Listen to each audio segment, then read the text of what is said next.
CBS News Battleground Tracker data shows that while a vast majority of voters seem to be locked into their choice for president, there's still a significant amount of people up for grabs. Take a look at this chart from our state polling data from throughout September.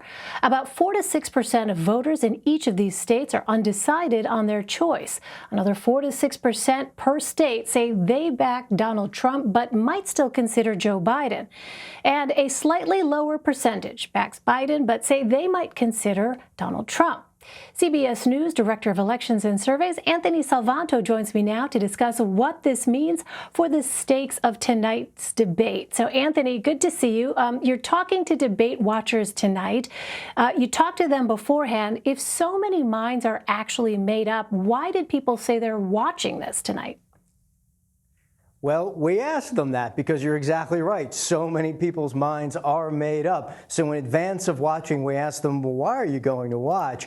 Well, the number one answer was to see how their candidates do, right? This is like rooting. If you're a sports fan, you watch the game hoping your team wins. There's a little bit of that. There's also some who said for the entertainment of it, slightly smaller percent, I guess we're glad for, said it'll be the only thing on TV. But then there's this small percent that goes back to what you came in with the intro, which is they're still deciding who to vote for. And that is a very, very small number down there at 6%. So maybe not a lot in play. Maybe that matters, of course, in a very, very tight election. But that's kind of the fun reason, perhaps, why people are watching this, Elaine. Interesting. Well, what did Joe Biden's voters say they're actually looking for tonight?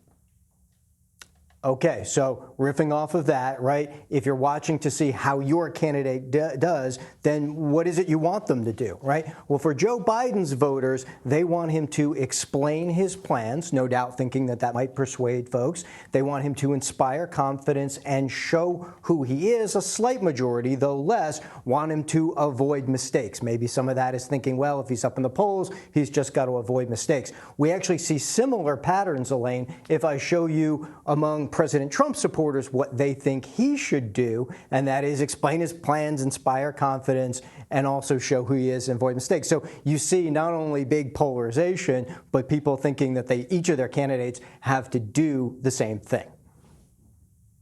So, Anthony, give us a peek behind the curtain. Explain for us how you actually conduct these instant polls. Oh, sure. So the folks that you've seen here, whose the numbers I've described from here, are people that we've talked to in a national survey. And then we ask them, are you going to watch the debate? And would you mind if we talked to you right after that debate and asked you what you thought of it? So when people say yes, we'll remind them and we'll send them a poll right after that debate. They're going to watch it. We know they're going to watch it. We double check that they did. And then we ask them their reaction. We do this electronically. They get sent an email so they can respond really quickly.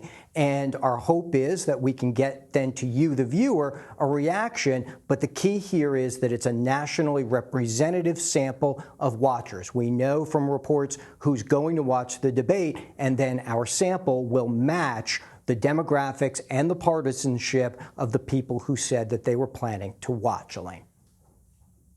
It'll really be interesting to see what the various groups take away from tonight's debate. Anthony Salvanto, always great to have you. Thank you so much, Anthony.